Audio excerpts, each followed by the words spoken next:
आदाब, नमस्कार। आप देख रहे हैं अज़हर न्यूज़ और आपके साथ हूँ मैं मोहम्मद इकबाल ख़ान। आइए एक नज़र डालते हैं आज की ख़ास खबर पर, जो कि राजस्थान से जुड़ी हुई है। वही राजस्थान जहां पर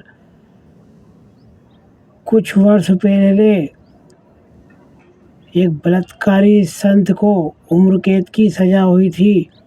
ये मामला फिर उसी राजस्थान से सामने आया है, जहां पर एक युवती ने अपने साथ यौनाचार का आरोप एक संत पर, एक कथावाचक पर लगाया है।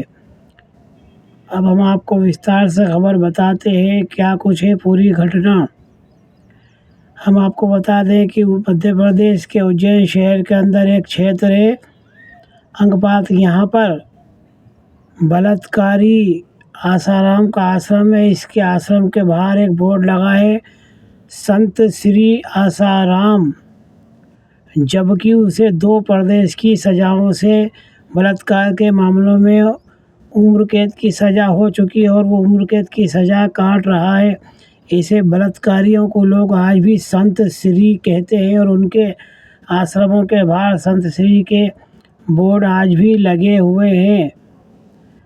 हम आपको बता दें कि 15 अगस्त 2013 में राजस्थान के जोधपुर के पास मनई गांव में एक आश्रम की 16 वर्षीय युवती ने आसाराम पर बलात्कार का आरोप लगाया था, जो कि जोधपुर कोर्ट में सिद्ध होने के बाद बलात्कारी आसाराम को वहां की अदालत ने उम्र कैद की सज़ा सुनाई थी। इसी में का एक मामला गुजरात में भी हुआ है, जहां 2023 में गुजरात के गांधीनगर में भी आसाराम जैसे ढोंगी संत को उम्र कैद की सज़ा सुनाई गई है। 2 प्रदेश से अदालतों ने इस ढोंगी पाखंडी को 20-20 साल यानी उम्र कैद की सज़ा सुनाई है, जो कि सज़ा भुगत रहा है। किसी भी सज़ा याफ्ता को हिस्ट्री शीटर कहा जा सकता है।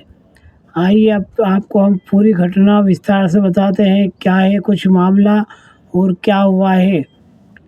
इस देश के अंदर एक कथावाचक है, जो कि कई प्रदेशों के गुरु बताए जाते हैं। ये कथा का वाचन करते हैं और खुद को कथावाचक और महामंडलेश्वर भी कहते हैं। अभी हम इनको कोई इन पर आरोप साबित नहीं हुआ, इस कारण इनको हम किसी प्रकार की टिप्पणी से अपमानित नहीं करेंगे। परंतु जो खबर आई है उसके मुताबिक हम बता दें कि ये कई प्रदेशों के मुख्यमंत्रियों और कई मंत्रियों के गुरु कहे जाते हैं, जिन पर कल राजस्थान की एक युवती ने दिल्ली के पुलिस कमिश्नर को पत्र लिखकर उसके साथ यौनाचार का आरोप लगाया है।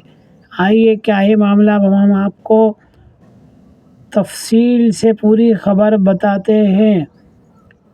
कई मुख्यमंत्री और मंत्रियों के गुरु और मध्य प्रदेश समेत कई राज्यों में सक्रिय कथावाचक उत्तम स्वामी के खिलाफ राजस्थान निवासी एक युवती ने दुष्कर्म और यौन शोषण के गंभीर आरोप लगाए हैं। पीड़िता ने दिल्ली पुलिस कमिश्नर को ईमेल भेजकर अपने और परिवार की सुरक्षा की मांग भी की है। पीड़िता का कहना है कि शिकायत और कानूनी कार्रवाई की तैयारी की भनक लगते ही उसे प्रत्यक्ष और अप्रत्यक्ष रूप से धमकियां मिलने लगी हैं। यानी कि शिकायत उसने की, ईमेल पर दिल्ली कमिश्नर को शिकायती पत्र पहुंचाया तो उसके ऊपर दबाव आने लगा और उसे धमकियां और उसके परिवार को भी धमकियां मिलने लगी। पीड़िता के अनुसार उत्तम स्वामी के हजारों अनुयायी हैं, वे राजनीतिक रूप से प्रभावशाली बताए जाते हैं। युवती ने अपने मेल में लिखा है कि वो उनके और परिवार के बारे में बेहतर जानकारी रखते हैं। ऐसे में उसे आशंका है कि उसे और उसके परिजनों को नुकसान पहुंचाया जा सकता है। युवती ने आरोप लगाया है कि उत्तम स्वामी कई वर्षों से उसका शोषण कर रहे थे। अलग अलग स्थानों पर उससे कई बार दुष्कर्म किया गया। दावा है कि ये सब धर्म की आड़ में हुआ। उसने ये भी कहा कि जब वो नाबालिग थी उस दौरान भी उसका यौन शोषण उत्पन्न किया गया। पीड़िता के अनुसार उसने शिकायत और FIR दर्ज कराने की तैयारी कर ली थी तथा आवश्यक साक्ष्य भी जुटाए थे। इसी बीच जानकारी आरोपियों को मिल गई। इसके बाद से उसे और उसके परिवार को चुप रहने और कानूनी कार्रवाई न करने के लिए दबाव बनाया जा रहा है। पुलिस कमिश्नर को भेजे ईमेल में पीड़िता ने आशंका जताई कि आरोपी के पास पर्याप्त संसाधन और राजनीतिक पहुंच है। ऐसे में साक्ष्य नष्ट किए जाने या परिवार को हानि पहुंचाने की संभावना है। यानी कि जब ऐसे लोगों के खिलाफ कार्रवाई के लिए पीड़ित महिलाएं आगे आती हैं और शिकायत करती हैं तो उनके ऊपर काफ़ी दबाव आता है, काफ़ी प्रेशर आ जाता है। उनको डराने और धमकाने के काम भी किए जाते हैं। जब ऐसी युवतियाँ महिलाएं आगे आती हैं तो इनके अनुयायी या इनके मानने वाले या इनके ऊपर जो आकाओं के हाथ है वो ऐसी पीड़ित महिला या युवतियों को डराने धमकाने के काम करते हैं। इसके चलते इन लोगों को किसी भी प्रकार का फ़र्क नहीं पड़ता है। आइए अब हम आपको बताते हैं कि इस मामले में इन महामंडलेश्वर ने क्या कुछ कहा है। कुछ गैर सनातनी देश फैला लेते हैं। ये सनातन के खिलाफ नया षड्यंत्र है। मैं लंबे समय से सार्वजनिक जीवन में हूँ, सबसे स्नेहपूर्वक मिलता हूँ। इस लंबी यात्रा में स्वाभाविक है कि कुछ गैर सनातनी लोग देश ईर्ष्या भी पाल लेते हैं। अभी आरोपियों की पूरी जानकारी नहीं है। अभी यही कह सकता हूँ कि प्रमाण आने दीजिए। प्रथम दृष्टया लगता है कि ये मेरी चारित्रिक हत्या व सनातन के खिलाफ कोई नया षड्यंत्र है। मुझे पूर्ण विश्वास है कि अंत में सत्य की, सनातन की विजय होगी। उत्तम स्वामी महामंडलेश्वर इनका नाम और पद है।